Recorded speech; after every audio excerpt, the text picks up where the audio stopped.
Let's get into this. They are already tired of Joe, don't want him to run in 2024. They are already talking about plans that do not include Harris running in 2024.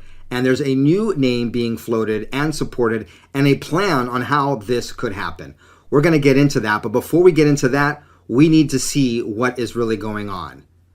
Joey is just falling apart before our eyes. Not that he was all together to begin with. Not that he should even be in the Oval Office. Let's just leave it at that. And then with the bombshell, but not really bombshell, news about the toxic work environment in the former senator's realm, these two things are just a storm that even has the left looking for replacements, with the idea that Harris couldn't beat any Republican if she'd have run in 2024. Just like she couldn't beat any Democrat in 2020, yet somehow they got 81 million votes. Let that sink in. Let's get started. Let's start off with this. This is the former Vice President Joe Biden, yesterday, Friday, participating in a naturalization ceremony with Department of Homeland Security Chief Alejandro Mayorkas. This took place in the East Room of the White House, and the geriatric commander-in-chief, Joe Biden, got up there hoping to inspire these new sworn-in citizens of the United States. But what he said was unintelligible, was garbled, was stupid, was dumb, was moronic, and at the very least was some sort of mix-up when it comes to reading from the teleprompter. His former boss, Barack Obama, at least that guy, could for the most part read from his teleprompters. Here we go.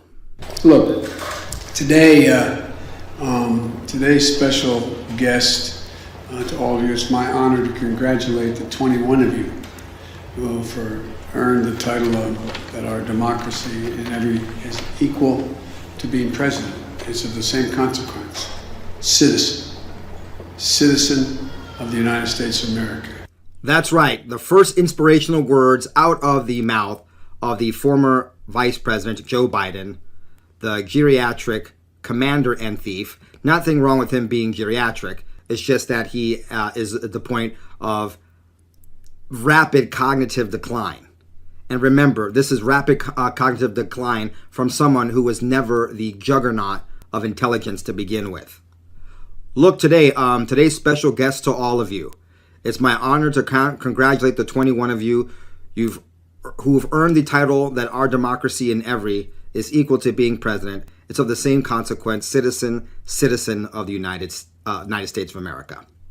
Now, of course, if you have half a brain, you'll understand that he was trying to say that you've accomplished becoming a citizen of the United States. One of the greatest titles that even a president, the greatest title the president has, is that he's a citizen of the United States. But the fact that we have to clarify such a simple statement just means that the commander-in-chief, the former vice president, is a poor example of what a leader of the free world should look like and sound like. For all of those who were mad at the mean tweets from Trump, are you happy now? For all of you back in the day who were making fun of George W., and I was one of them, not a fan of George W. I'm a true conservative, not a party hack. For all of you on the left that were like, making fun of George W. of all his foibles and his gaffes, because the guy was an idiot and is an idiot. A lot more intelligent than this guy, though, believe it or not. What do you say now? What do you say now to your 81 million vote getting, do nothing, decades old with no accomplishment, geriatric commander-in-chief, Joe Biden? Of course, it's crickets. They hate Trump so bad, they don't mind this goofball. And these aren't just gaffes. These are just unintelligible, crazy ramblings from a man who can't even read from his teleprompter. A note to the speechwriters for Biden. You gotta dumb it down, folks. You gotta dumb it down. There's no nuance with this guy. It's just gotta be straightforward and simple. We're talking kindergarten through second or third grade at most when you're writing his speeches. Take my word for it. Even the left is catching on. We'll get to that in just a moment. Now, guess what? Some will probably, like I said, be able to explain this one away, the one I just showed you. But how about this one? The last time the economy grew at this rate was in 1984, and Ronald Reagan was telling us it's morning in America. Well, it's getting close to afternoon here. The sun is coming out. As we all know, the sun rises in the afternoon. Wow, this is really bad. Folks, this is absolutely terrible. Once again, either he is moronic and has cognitive decline, because I think even at his peak, the former vice president knew and knows that the sun rises in the morning, not in the afternoon. Absolutely incredible. Once again, if they want to blame this on his speechwriters, he should have been able to catch it. This is just par for course when it comes to Joey speaking. Every time he speaks, you know there's going to be gaffes and idiocy. If you're into that for entertainment, then anytime he speaks, you're in for a treat. But I guess even his foibles aren't very entertaining, because if you look at YouTube and you look at his videos, you look at his speeches, they draw very little attention and very few people to it, to the point where this platform actually inflates the numbers and flips the dislikes to likes to help him out. And still the numbers are pathetic.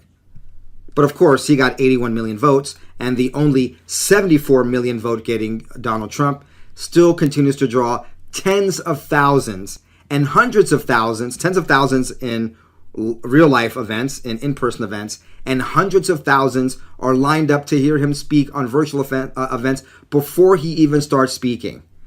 But that guy, Trump, only got 74 million votes. Biden got 81 million. All right, folks, just in case you weren't aware, let me bring you up to date on what's going on over in the VP realm. And we're going to get into how they're already throwing both Harris and Joey under the bus and teeing up a third person for 2024 candidate for the Democrats. I'm not joking when I say this. If you're ever working with me and I hear you treat another colleague with disrespect, talk down to someone, I promise you I will fire you on the spot. On the spot. No ifs, ands, or buts. Biden threatened to fire anyone who didn't treat others with respect back in January. But it looks like his VP's office didn't get the memo, as Kamala Harris is once again linked to a toxic work environment. Politico reporting this, quote, "People are thrown under the bus from the very top. There are short fuses and it's an abusive environment," said another person with direct knowledge of how Harris's office is run. Quote, "It's not a healthy environment and people often feel mistreated. It's not a place where people feel supported, but a place where people feel treated like blank." I'll let you fill in the blank. Many of the sources are blaming Kamala Harris herself, saying the toxicity all starts from the top. And it's not the first time Harris faced accusations like this. During her White House bid, one of her campaign directors resigned, writing, quote, "This is my third presidential campaign, and I have never seen an organization treat its staff so poorly.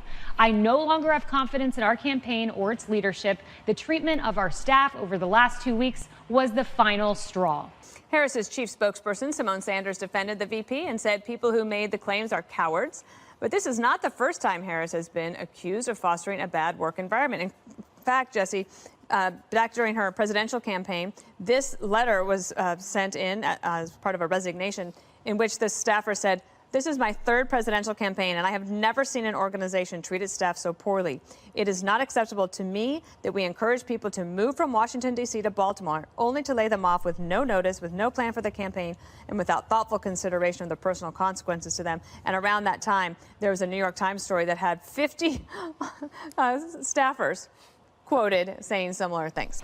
And back when Harris was senator, the Sacramento Bee editorial board called her out for claiming she was completely unaware that a senior aide she had known for 14 years was serially harassing colleagues. Now, I did together two or three different segments from Fox News to show you that there's a pattern of a toxic work environment under the former Senator Kamala Harris. Now, folks, this matters. This matters to the left, to the Democrats, and here's why. I'm going to show you this from Axios. Axios is not some right-wing conspiratorial outlet. This is why it says it matters. 2024 is the elephant in the room. While Joey's aides overwhelmingly believe he'll be the Democratic nominee, they also know he'd be 81 when seeking re-election. Harris would be the presumptive nominee if Joey didn't run. Administration sources believe it would be nearly impossible to unseat the first black woman vice president. Now, interestingly enough, she's also been touted as the first Indian vice president. And let's just, for the record, I don't really care about the divisive politics, but if you're going to use the left and their definitions, if I am not black, well, I guess according to Joey, I didn't vote for him, so I lost my black card. I love it when an old white liberal man can tell me what it means or not means to be black, but I digress. Kamala Harris is West Indian and East Indian. She doesn't have the African American or black experience growing up. By the way, nor really did Barack Hussein Obama. But the left doesn't let their definitions of race get in the way when it doesn't behoove them. Many Democrats, including some current senior administration officials, and by the way, Axios has some pretty, I gotta admit, look, Axios is not a right-wing or conservative outlet. But over the years, I found them to have very, very good sources, especially within Democrat administrations. And they're saying that current senior administration officials are concerned that Harris could not defeat whoever the Republican Party puts up, even if it were Donald Trump. Of course, Axios here is making the assumption that Donald Trump lost in 2020 resoundingly 81-74. Big assumption. We shall see. If you want my reporting on that, head over to bcpextras.com. One Democratic operative tells Axios, Elena Trin, that most Democrats aren't saying, oh no, our heir apparent is messing up. What are we going to do? It's more like, oh, she's really messing up. Maybe she shouldn't be the heir apparent.